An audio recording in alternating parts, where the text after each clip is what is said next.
Could this small Central American country hold the key to a historic economic transformation?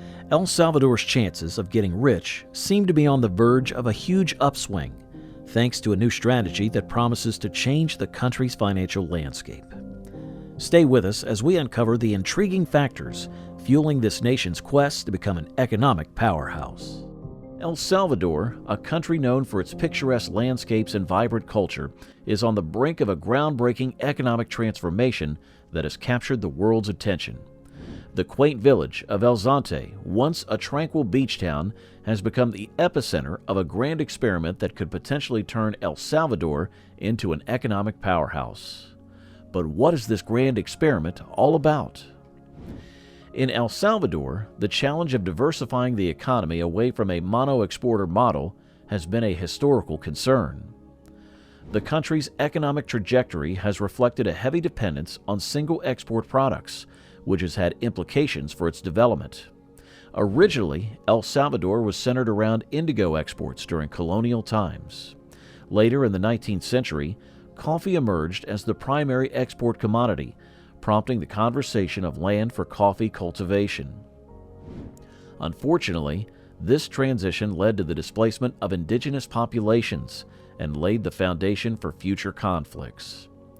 Subsequent governments have aimed to diversify the economy by promoting industries such as textiles, seafood, and tourism. However, issues like high crime rates, inadequate infrastructure, and limited social capital have hindered the full realization of these potential sectors. Furthermore, efforts to develop ports and infrastructure in La Union for trade expansion have been undertaken. El Salvador's engagement in free trade agreements, including the Central American Free Trade Agreement with the United States and agreements with Mexico, Chile, the Dominican Republic, and Panama, reflect attempts to boost exports. These agreements aim to facilitate better conditions for entrepreneurs and workers to transition from declining to growing sectors. Negotiations for additional agreements, such as with Canada and Colombia, have been initiated. Balancing the country's payments, El Salvador experienced a trade deficit that was offset by foreign aid and remittance from abroad. Remittances, growing annually by 6.5%, significantly contribute to the national economy. Private foreign capital inflow, primarily for short-term import financing, continues to be an economic factor. The Central American Common Market, characterized by regional trade largely free of duties, has also driven economic activity.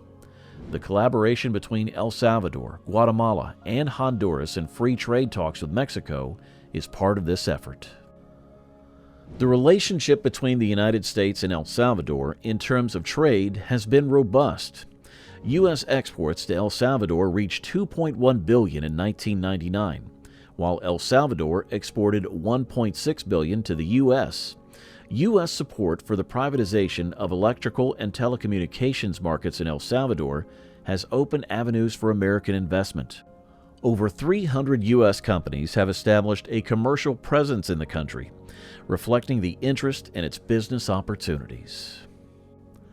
Remittances sent by Salvadorans working in the United States to their families play a pivotal role in the country's foreign income, effectively countering the significant trade deficit of approximately $2.9 billion. Over the last decade, these remittances have exhibited a steady growth trajectory, reaching an unprecedented peak of $2.9 billion in 2005, equivalent to around 17.1% of the gross national product. The impact of remittances on El Salvador has been both constructive and adverse. In 2005, a report from the United Nations Development Program revealed that the proportion of individuals living in extreme poverty within El Salvador stood at 20%. Although educational attainment among Salvadorans has risen, wage expectations have outpaced productivity growth. This phenomenon has led to an influx of labor from Honduras and Nicaragua, as these individuals are willing to work for the prevailing wage. Additionally, there has been a noticeable increase in local consumption habits. The inflow of remittance money has exerted upward pressure on prices for specific goods, including real estate. With considerably higher incomes, many Salvadorans residing abroad are financially capable of purchasing higher-priced properties in El Salvador. Consequently, this trend has contributed to elevating the cost of living for all Salvadorans.